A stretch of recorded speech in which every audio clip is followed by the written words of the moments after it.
धर्म स्वरूप समाज भक्ति स्वरूपा मातृशक्ति है। श्री व्यास पूजा अर्थात श्री गुरु पूर्णिमा साल भर के पश्चात गुरुदेव के ऋण से पूर्ण होने का महोत्सव। सुंदर पावन पर्व श्रावण मास की पूर्णिमा को आने वाला ये त्योहार उत्सव के उपलक्ष्य में सन 2019 के बाद 20 का वर्ष खाली चला गया। खाली भी नहीं कह सकते, क्योंकि इस दरबार के माध्यम से सभी गुरु भाई बहनों को एक परामर्श दिया गया था। अपने अपने निवास स्थान पर, अपने अपने घर में, अपने अपने परिवार के साथ आप जहाँ भी हैं, देश में है, विदेश में है, किसी भी प्रदेश में है, आप उसी स्थान पर बैठ करके गुरु पर्व मना लीजिए। आप लोगों ने संदेश को माना और अपने गुरुदेव को अपने ग्रहों में बैठ करके, अपने घर में स्थित मंदिर में बैठ करके आपने अपने श्री सद्गुरुदेव जी को मन ही मन प्रणाम किया होगा और उन्होंने आपको जरूर आशीर्वाद भी दिया। ये अनुभूति की बात है, अनुभव की बात है। इस बार भी जनवरी का मकर संक्रांति का महोत्सव आप लोगों ने इसी स्थान पर मनाया। श्री महाशिवरात्रि का पावन पर्व आपने श्री नकुल की पवित्र धरती पर मनाया और 2 कार्यक्रम नुमाइश कैंप मनाए गए बड़े उत्साह के साथ। लेकिन उसके पश्चात गत वर्ष की भांति महामारी की लहर इस दुनिया में आई और बहुत सारे सज्जन प्रभु प्रेमी हमारे गुरु भाई बहन हमारे ही बीच में से भगवान को प्यार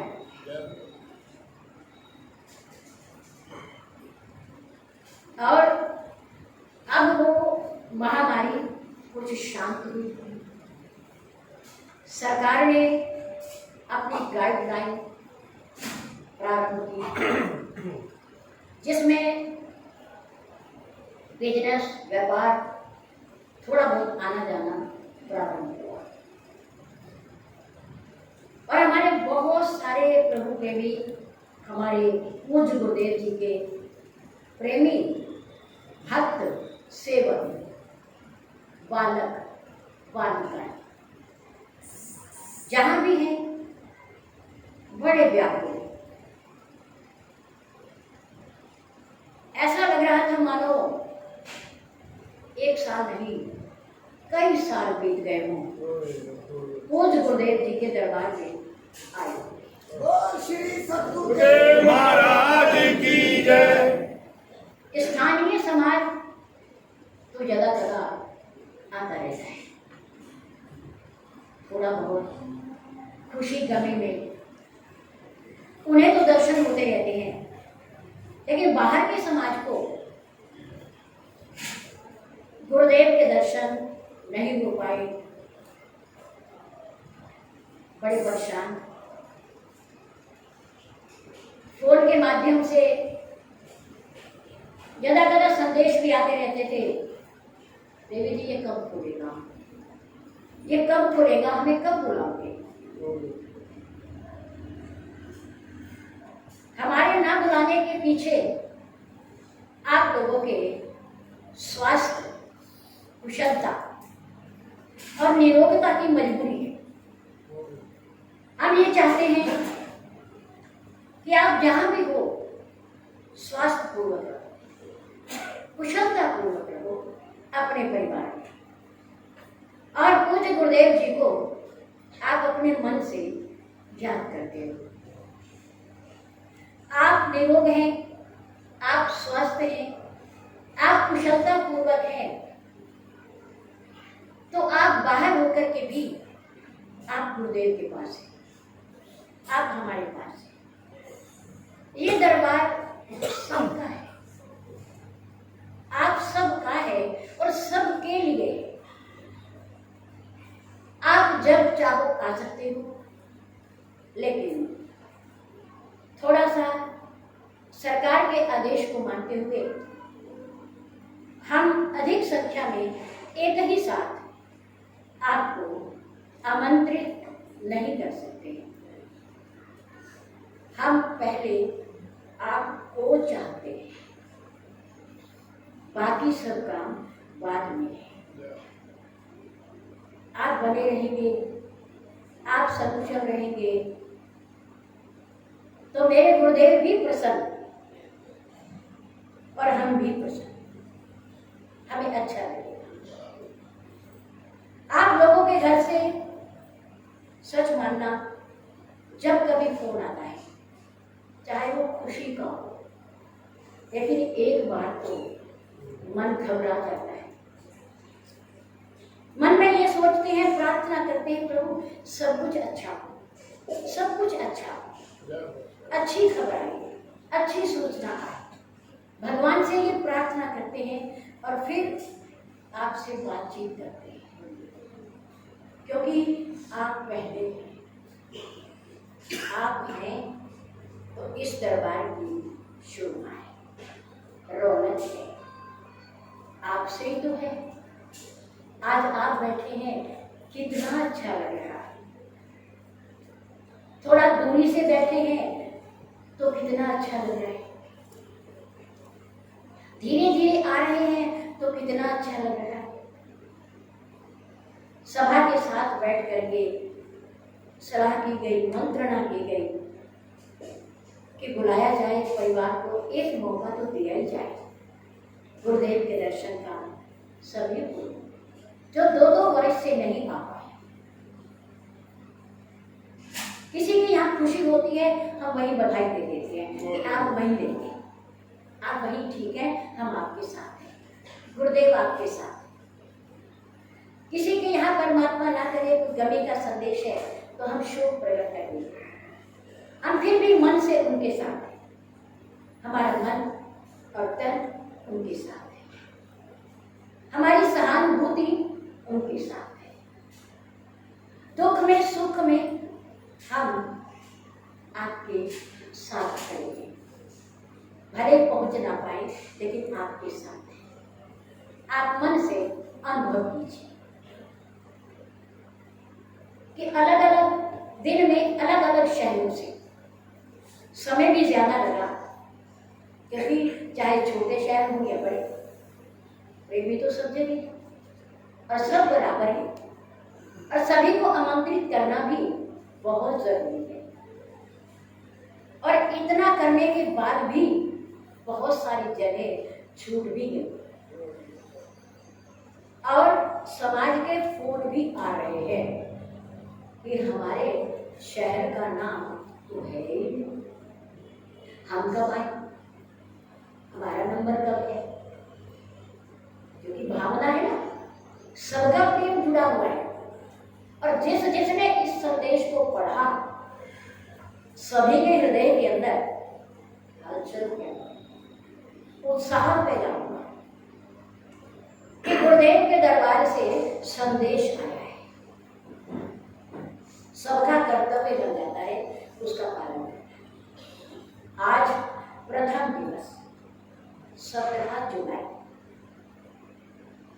मुजफ्फरनगर से, देहरादून से, बेहट से, लुधियाना से, आदि आदि शहरों से हमारे गुरु भाई बहन हरिद्वार से, ऋषिकेश से, ज्वालापुर से यहाँ पधारे हैं। अपने अपने मन की भावना को लेकर के हम इस सुंदर और पवित्र दरबार में अपने सभी गुरु भाई बहनों का स्वागत है, धन्यवाद करते हैं। प्रयास किया जाएगा आपकी पूर्ण सेवा, उसमें कोई कमी ना रहे, लेकिन फिर भी कभी कभी कुछ छूट जाता है और कुछ भूल भी जाते हैं। आप इन सब को नजरअंदाज करते हुए केवल अपना दृष्टिकोण अपने पूज्य गुरुदेव की तरफ रखिए कि हम उनके दर्शन करने आए। बोल सद्गुरुदेव महाराज की जय, बोल सद्गुरुदेव महाराज की जय, बोल सद्गुरुदेव। आज हमारे मध्य में थोड़ा सा स्थानीय समाज भी, सहारनपुर का समाज भी विद्यमान है, हम उनका भी स्वागत करते हैं, धन्यवाद करते हैं। सहारनपुर के समाज को प्रतिदिन बाहर से आने वाले समाज का स्वागत करना है, सम्मान करना है, जलपान का ध्यान रखना है, उनकी सुविधा को देखना है, और जो रात्रि में निवास करना चाहेंगे उनके लिए यहाँ पूर्ण सुविधा है। जो ठहरना चाहेंगे उनके लिए स्थान की कोई कमी नहीं, वो रुक नहीं सकते, हमें अच्छा लगेगा। कल रविवार के दिन 18 जुलाई को जहाँ जहाँ रविवार को बंद होता है बाजार मार्केट, वहाँ के समाज को आमंत्रित किया गया है। हरियाणा के, पंजाब के और आसपास के बहुत सारे इलाकों में समाज को आमंत्रित किया गया है, वो आएंगे। गुरुदेव को प्रणाम करते हुए, पूज्य गुरुदेव जी की चरण पादुका को प्रणाम करते हुए, तिलक करते हुए प्रसाद को प्राप्त करेंगे, और उसके बाद फिर भगवान का भोग अमृत जो आपके लिए सभा ने बनाया है उसको आप स्वीकार करें। ये सूचनाएं प्रत्येक दिन के लिए रहेंगी, और यहाँ का स्थानीय समाज गुरुवारों का प्रतिदिन ध्यान रखिएगा। बाहर से आने वाले समाज का आगमन मुख्य गेट से रहेगा। श्री महाराज जी के दर्शन करते हुए, उनके कक्ष में से होते हुए, स्टेज के पास आकर, मंच के पास आकर पूज्य गुरुदेव जी की पवित्र चरण पादुका, इन पर चांदी का पतरा जरूर चढ़ा, लेकिन चरण पादुका उनके चरणों की है। बोल श्री सद्गुरुदेव महाराज की जय हो। चांदी की नहीं है। जो जीवन रहते रहते, शरीर रहते रहते, उन्होंने जिन चरण पादुकाओं को अपने चरणों में, पवित्र चरणों में स्वीकार किया, पहना, वो चरण पादुकाएं आपके समक्ष हैं। भक्तों की भावना रहती है कि गुरुदेव की चरण पादुकाओं को और सुंदर बनाया जाए, और सुंदर बनाया जाए, लेकिन सुंदर बनकर के भी वो पूजनीय, हमारे लिए उनका ये समृद्धि चिन्ह है। चरण पादुकाओं का बड़ा महत्व होता है। भरतलाल जी ने, प्रभु राम तो गए थे नंगे पैर, उनके चरणों में ना पादुकाएं थी, ना कोई जोड़ा जूता चप्पल, तपस्वी वेश में नंगे पैर गए थे मां सीता भी और लक्ष्मण जी। लेकिन चित्रकूट पर भरतलाल जी को वापसी में आधार के रूप में कि 14 वर्ष तक मेरे जीवन का आधार क्या रहेगा, मैं जीव का। तो अपने पूर्वजों की जो भगवान राम पूजा के लिए अपने साथ चरण पादुका लाए थे, वो चरण पादुका राम जी ने इसको दे दी भरतलाल जी। और भरतलाल जी उन चरण पादुकाओं को कहाँ रख करके लाए? क्यों? क्योंकि पूज्य सम्माननीय है अपने पूर्वजों की चरण पादुका पूजनीय। और उन चरण पादुकाओं में भरतलाल जी ने प्रभु श्री राम और मां सीता का साक्षात दर्शन किया। दर्शन किया। वो केवल चरण पादुका नहीं रही, वो क्या बन गई? प्रभु राम और मां सीता का स्वरूप बन गई। जय श्री राम, जय श्री राम, जय श्री राम, जय श्री राम, जय श्री राम, जय श्री राम। नित्य प्रति भरतलाल जी उन चरण पादुकाओं के आगे प्रणाम करते, पुष्प समर्पित करते, अर्घ्य प्रदान करते हैं, भोग लगाते हैं, उनसे आदेश लेते हैं कि आज अयोध्या के समाज के लिए, राज्यसभा के लिए मेरे प्रति क्या आदेश है? क्या आदेश है? आपकी क्या प्रेरणा है? आज वहां क्या संदेश भेजा जाए? वो नित्य प्रति पूछते, भावना उनकी। और जो पुष्प वो चरण पादुका पर समर्पित करते हैं, वो पुष्प कभी मुरझाए नहीं। क्यों? क्योंकि साक्षात वो दोनों चरण पादुका युगल सरकार की प्रतीक चिन्ह है, प्रतीक चिन्ह है। कितना महत्व है। 14 वर्ष तक भरतलाल जी ने उन चरण पादुकाओं की पूजा की, सम्मान किया, साक्षात उनका रूप समझा। तो भगवान ने भी उनके लिए आने में एक क्षण की भी देरी नहीं की। विभीषण ने कहा, प्रभु अब तो 14 वर्ष समाप्त हो गया, बस्ती और वन का सवाल ही खत्म हो गया, अब तो आप नगर में जा सकते हो, मेरे साथ चलिए ना लंका नगर में। मेरे राम ने कहा, विभीषण तुम ठीक कहते हो, तुम्हारी भावना बहुत अच्छी है, लेकिन अभी थोड़ा समय शेष है, दिन नहीं कुछ घंटे शेष है, कुछ घंटे। और उन घंटों के उपरांत यदि मैं वहां पहुंचा तो मैं अपने भाई भरत को जीवित नहीं पाऊंगा, मेरा भाई मुझे जिंदा नहीं देगा। वो इतने अपने प्रण का पक्का है।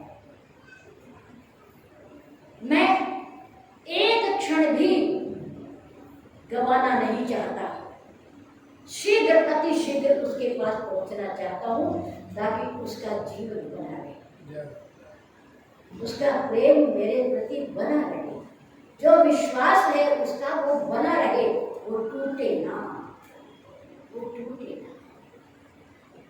तो ये चरण पादुका जिनका हम और अब सब मिलकर पूजन करते हैं, प्रतिदिन करते हैं, प्रतिवर्ष करते हैं, ये केवल चांदी और काष्ठ की चरण पादुका नहीं है, ये साक्षात हमारे परम पूज्य प्रातः स्मरणीय त्याग मूर्ति श्री सद्गुरुदेव जी का साक्षात प्रकट हमारे सामने रूप है। बोल सद्गुरुदेव महाराज की जय, बोल सद्गुरु। जब जयकारा बुलाया जाए तो मुंह खोल करके बोल लिया कीजिए, क्योंकि ये शक्ति बड़े भाग्य से मिलती है, बड़े भाग्य से मिलती है।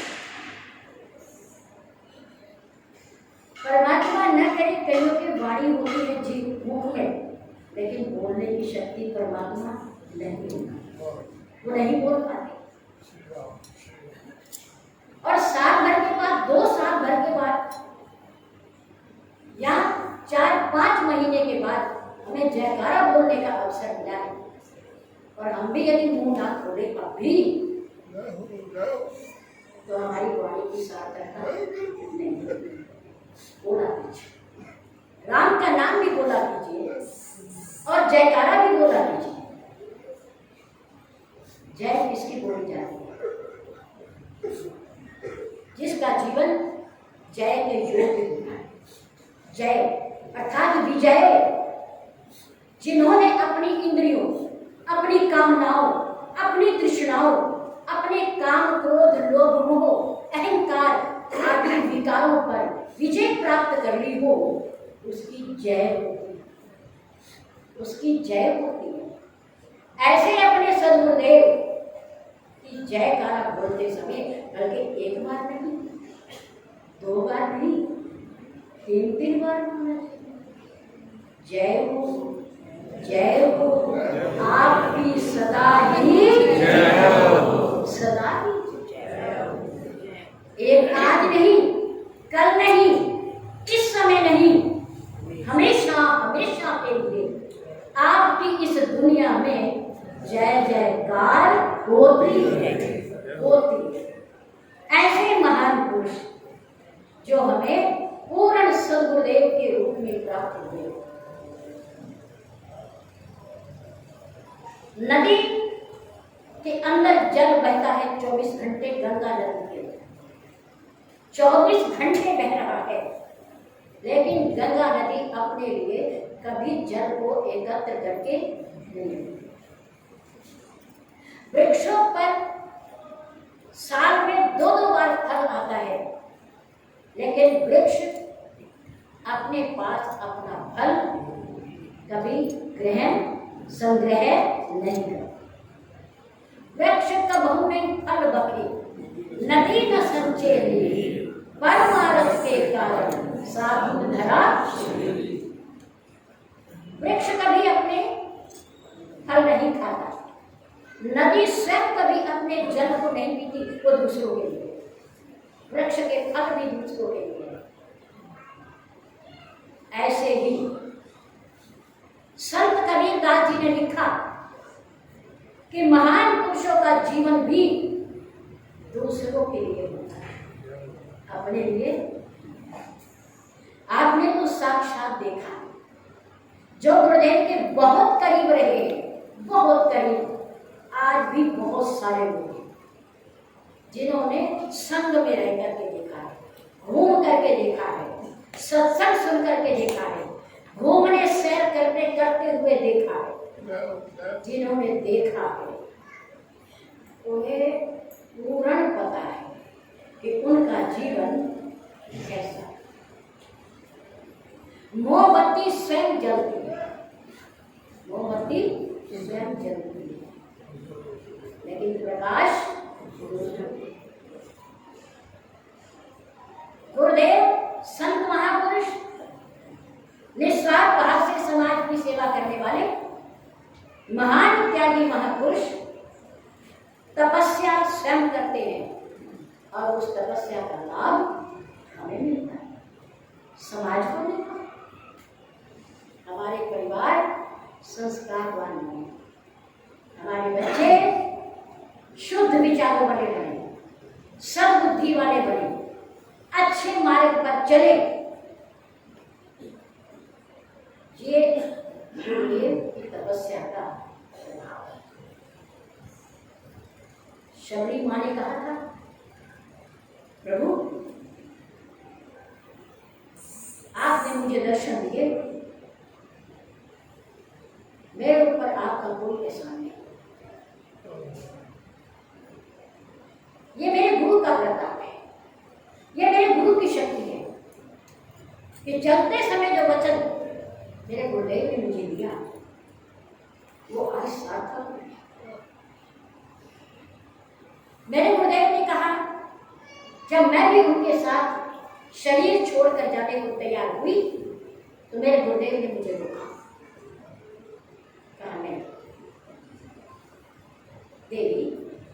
तो मेरे साथ नहीं जाओगे। माँ ने पूछा क्यों नहीं गुरुदेव, मेरा आपके बिना कौन है? मैं सबसे तिरस्कृत हूँ, नारी चौरे में हूँ, मेरी जाति भी कोई बहुत बड़ी नहीं है, मुझे सब हे दृष्टि से सब देखते हैं, मैं आपके बिना कैसे जीऊं? मतंग ऋषि मैंने पुरुषों ने कहा, देवी तो मैंने लोगों की तरफ नहीं देखना, लोगों की नहीं सुननी, तुम केवल उस बात पर चलोगी जो मैं तुम्हें समझा रहा हूं। देखो, इतना जीवन तुम्हारे सामने मुझे भक्ति करते हो गया, जप और तप करते हो गया, लेकिन मैं अपने जप और तप के प्रभाव से प्रभु के साक्षात दर्शन नहीं कर पाता।